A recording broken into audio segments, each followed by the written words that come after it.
तो स्वीडन की अगर हम एवरेज सैलरी की अगर मैं बात करूँ तो कम से कम आपकी जो वहाँ पे सैलरी है वो कोई 20,000 से लेके 25,000 करोड़ तक आपका बेसिक सैलरी होती है। अगर आपके पास कोई स्किल मौजूद है तो आपकी सैलरी 32 से 35,000 करोड़ तक हो सकती है।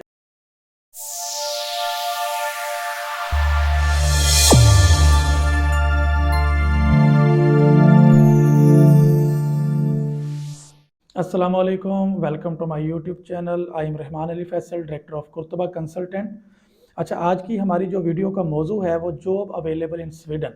स्वीडन में जॉब के हवाले से मैं आज की वीडियो हमारा मौजू गुफ्तगू होगा, क्योंकि मैं ऑलरेडी पहले एक वीडियो बना चुका हूँ स्वीडन में स्टडी के हवाले से, जिसके अंदर हमने आपको पूरी तफसीर बताने की कोशिश की कि किस तरीके से आप अप्लाई करेंगे, आपकी रिक्वायरमेंट्स क्या हैं, एम्बेसी की रिक्वायरमेंट्स क्या हैं, जॉब के हवाले से भी कुछ थोड़ा सा उसमें बताया। इसके अलावा स्कॉलरशिप के हवाले से फूड एक्सपेंस एंड आपका लिविंग एक्सपेंस वहाँ पे क्या होंगे। तो कुछ मुझे स्टूडेंट्स की कॉल है कि सर आपने उस वीडियो के अंदर बहुत लिमिटेड बताया जॉब के हवाले से, तो बराए मेहरबानी एक डिटेल वीडियो बनाएं जिसमें आप जॉब का जो सिचुएशन है वो हमें पता चल सके। तो आज की वीडियो इसी हवाले से है। इसको मैं 3 हिस्सों में तकसीम कर लेता हूँ, आपकी आसानी के लिए भी और मुझे भी समझाने में आसानी रहेगी, क्योंकि ये वीडियो बना के मालूमात देना एक बड़ा मुश्किल मरहला होता है, तो आप लोगों के लिए बना रहा हूँ। स्वीडन की जो एवरेज सैलरी क्या होगी, किस तरीके से ये कैलकुलेट होगी और जॉब की सिचुएशन क्या है। तो स्वीडन की अगर हम एवरेज सैलरी की अगर मैं बात करूं तो कम से कम आपकी जो वहाँ पे सैलरी है वो कोई 20,000 से लेके 25,000 करोड़ तक आपका बेसिक सैलरी होती है। अगर आपके पास कोई स्किल मौजूद है तो आपकी सैलरी 32 से 35,000 करोड़ तक हो सकती है। अगर आप एक्सपीरियंस आपको हो गया तो आपकी सैलरी 40 से 45,000 करोड़ तक आपकी सैलरी हो। तो ये बेसिक सैलरी मैं आपको बता रहा हूँ, आफ्टर एक्सपीरियंस भी और उसके शुरुआत में भी। फॉर एग्जांपल जी, अगर आपको सैलरी मिलती है कोई 21,000 से लेके 25,000 करोड़ तक आपकी सैलरी है, तो वो टैक्स वगैरह आपको, जाहिर सी बात है कि जब आप स्वीडन में आपने रहना है, सर्वाइव करना है, तो आपको लाजमी टैक्स पे करना पड़ेगा। ये उसका समझ लें कि एक लाजमी हिस्सा है। पाकिस्तान के अंदर तो माशाल्लाह कोई टैक्स पे करता है, कोई नहीं करता, कोई टैक्स पेयर है, कोई नहीं है, कोई वहाँ पकड़ता नहीं, कोई उसके ऊपर रूल्स नहीं है। लेकिन स्वीडन के अंदर आपको लाजमी टैक्स पे करना पड़ेगा। अगर आपकी सैलरी कोई 21 से 25,000 करोड़ है, तो वो आपका जब टैक्स कटिंग होगी तो आपके हाथ में 19,000 या 19,500 तक आपके पास वो जो सैलरी आएगी।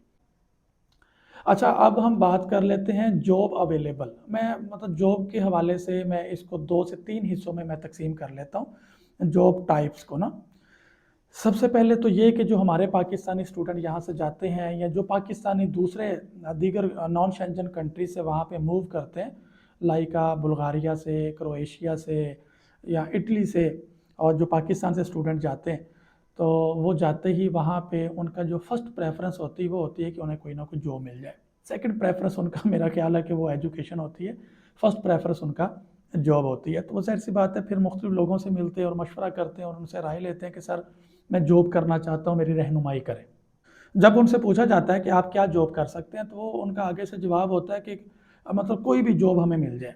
तो कोई भी जॉब का मतलब ये होता है कि आपके पास कोई कंप्यूटर का नॉलेज नहीं है, नेटवर्किंग के हवाले से आपको नहीं पता, या फिर आपके पास कोई टेक्निकल स्किल आपके पास मौजूद नहीं है। तो जैसे कोई भी जॉब करने का तो मकसद ये हुआ, तो कोई भी जॉब के अंदर फिर ये होता है कि वहाँ पे आप न्यूज़पेपर डिस्ट्रीब्यूट करते हैं। ये थोड़ा सा मुश्किल काम है, क्योंकि रात के आखिरी पहर ये आपको करना होता है, और सर्दी के अंदर तो और ज़्यादा मुश्किल हो जाता है, मतलब ठंड बहुत ज़्यादा होती है। इसके अलावा आपको जो मिल सकती वहाँ मिल जाती है। जब आप कहते हैं कि कुछ भी हमें मिल जाए, वो फिर जो मुख्तलिफ़ कंपनीज़ होती हैं उनके इश्तिहारात तकसीम करने होते हैं। ज़ाहिर सी बात है कि ये भी एक मुश्किल थोड़ा सा काम है। इसके अलावा जो अब वहाँ पे स्टार्ट हो चुका है वो है फूड डिलीवरी, जो पाकिस्तान में भी है, यानी कि फूड पांडा है, चीता है, इस तरह के मुख्तलिफ़ कंपनीज़ हैं।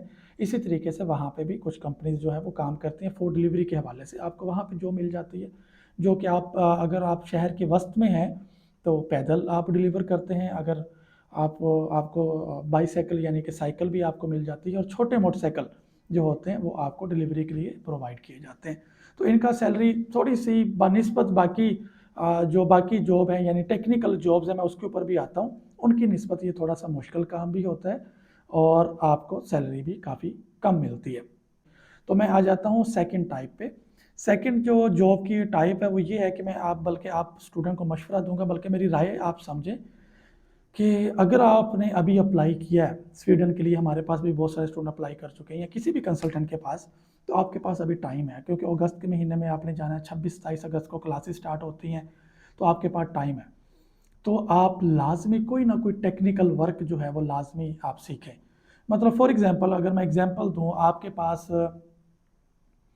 गाड़ियों का काम आपको आता है, गाड़ियों से रिलेटेड मतलब कि एसी का काम है गाड़ियों का, और गाड़ियों की इलेक्ट्रिशियन का जो काम होता है वो अगर आपको आता है, तो आपको बड़ी ज़बरदस्त वहाँ पे जॉब अपॉर्चुनिटी आपको मिल सकती है। तो इसके लिए कोई लैंग्वेज का बैरियर भी नहीं है, क्योंकि इसके अंदर कोई कम्युनिकेशन इतनी ज़्यादा होती नहीं।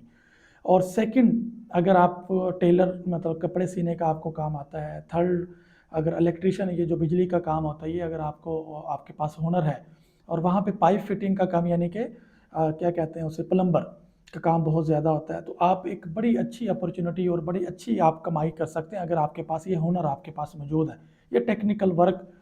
तो ये बड़ा शॉर्ट टर्म के अंदर ये चीज़ें आप सीख सकते हैं, यानी कि आपके पास अभी टाइम है, मतलब 4-5-6 महीने आपके पास मौजूद हैं, तो शॉर्ट कोर्स करें, ये कर सकते हैं इजीली। जिस तरीके, मतलब मैं अपना अगर एक्सपीरियंस आपसे शेयर करूं, 2007 या 8 के अंदर हमारी गवर्नमेंट, पंजाब गवर्नमेंट ने कुछ यूके की एड की मदद से कुछ यहाँ पे कोर्सेज करवाए थे, जिसके अंदर वो कुक का कोर्स भी था, और ड्राइविंग भी थी, और computer related, networking, IT related बहुत सारे कोर्सेज थे। मैंने 2 कोर्स किए थे उसमें। एक मैंने ड्राइविंग सीखी थी, जो मुझे बहुत ज़्यादा शौक था, और दूसरा जो मैंने है वो नेटवर्किंग का मैंने कोर्स किया था। ये फ्री ऑफ कास्ट थे। इसके अंदर बल्कि वो फूड भी आपको देते थे, अकोमोडेशन भी देते थे, और आपको हर महीने पैसे भी दिए जाते थे। तो वो मैं अपना पर्सनल ये एक्सपीरियंस, तो आपके पास टाइम है, अगर आपको कोई इस तरह का कोई अपॉर्चुनिटी मिलती है तो ये लाजमी आप सीखें। अगर आप हेयर कट, आपके पास कोई अपॉर्चुनिटी है तो वो आप सीखें। अच्छा, इसके लिए ना आपके पास सर्टिफिकेट का होना बहुत ज़रूरी है। सर्टिफिकेट के बगैर ये आपका कोई भी आपको एक्सेप्ट नहीं करेगा। सर्टिफिकेट के साथ साथ अगर आपके पास एक्सपीरियंस लेटर भी है, तो वो आपका प्लस पॉइंट होगा। बनिस्बत आप वहाँ पे अखबार तकसीम करें, या गार्डन की जॉब करें गर्मियों के अंदर, या बर्फ़ क्या इकट्ठे करने का सर्दियों में एक जॉब होती है वो करें, तो बेहतर है कि आपके पास कोई ना कोई टेक्निकल आपके पास स्किल होनी चाहिए। ये तो टेक्निकल स्किल वो हो गई जो मतलब नॉर्मल एक बंदा कर सकता है इजीली। मतलब मैं पठान दोस्तों की बात करूं, तो वो कोई भी काम सीखने में, करने के अंदर उनको झिझक महसूस नहीं होती, तो ये बहुत अच्छी बात है। अगर वहाँ पे आपको जाते अगर जॉब मिल जाती है जी, मैकडोनल्ड के अंदर अगर फॉर एग्जांपल आपको जॉब मिल गई, तो उसका बेसिक आपका जो सैलरी होगी वो 100 to 120 करोड़ आपको वो देते हैं 1 घंटे का। वो भी एक अच्छा मतलब कि आप कमा लेते हैं, अर्न कर लेते हैं। लेकिन मैंने आपको पहले भी कह चुका हूँ कि आपके पास कोई ना कोई टेक्निकल आपके पास स्किल लाजमी होनी चाहिए। ये तो वो होगी टेक्निकल स्किल, मतलब कि अगर आपके पास ये कोई अपॉर्चुनिटी है तो उसे लाजमी अवेल करें। दूसरा, अगर आपको प्रोग्रामिंग का काम आता है, आईटी से रिलेटेड अगर आपके पास कोई स्किल मौजूद है, तो आपके लिए बहुत ज़्यादा अपॉर्चुनिटीज़ वहाँ पे मौजूद हैं, और एक गुड सैलरी के साथ, ज़बरदस्त सैलरी के साथ आपके पास अपॉर्चुनिटी मौजूद होंगी। वक्त गुजरने के साथ साथ आपको चीज़ें भी समझ आ जाएंगी, आप स्वीडिश लैंग्वेज भी सीखेंगे। अच्छा, ये मैं आपको बताऊं कि वहाँ पे अगर आप सेटल होना चाहते हैं, फैमिली को शिफ्ट करना चाहते हैं, तो लाजमी स्वीडिश लैंग्वेज को लाजमी सीखें।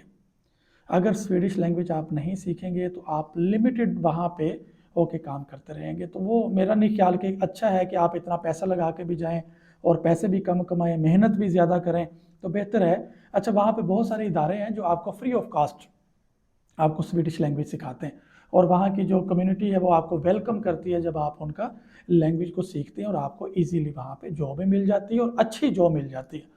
तो इसके ऊपर लाजमी सोचिएगा और स्वीडिश लैंग्वेज को सीखिएगा लाजमी। तो ये तो होगी जॉब के हवाले से। मेरा ख्याल है कि इसके अंदर मैंने आपको चीज़ें टैक्स के हवाले से भी बताई। जॉब अपॉर्चुनिटी 2 टाइप्स हैं, एक आपके पास स्किल वाली है, फिर कंप्यूटर रिलेटेड है, और फिर अखबारात की जो आप तकसीम करना चाहें वो भी आप कर सकते हैं।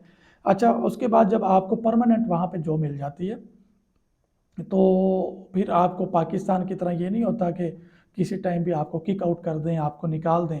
ऐसा होता नहीं, आपको निकाल नहीं सकते।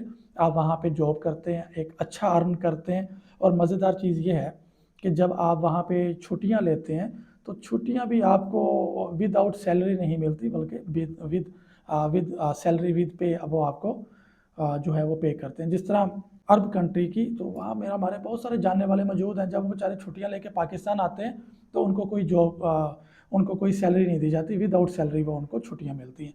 बल्कि स्वीडन के अंदर आपको छुट्टियाँ भी देते हैं, सैलरी भी देते हैं और छुट्टियों के लिए आपको बोनस भी आपको दिया जाता है। तो ये बड़ा ज़बरदस्त अपॉर्चुनिटी है। और जब आप परमानेंट हो गए तो आप एलिजिबल होते हैं कि आप बैंक से कर्ज भी ले सकते हैं अपना घर ख़रीदने के लिए, प्रॉपर्टी के लिए, अपॉइंटमेंट ख़रीदने के लिए, गाड़ी ख़रीदने के लिए। तो ये सारी अपॉर्चुनिटीज़ आपको मिलती हैं। तो उम्मीद है कि मैंने आपको मुफीद मशवरे दिए होंगे, इसके ऊपर लाजमी अमल करें। तो इंशाल्लाह मिलते हैं अगली नेक्स्ट वीडियो के साथ। अल्लाह हाफ़िज़।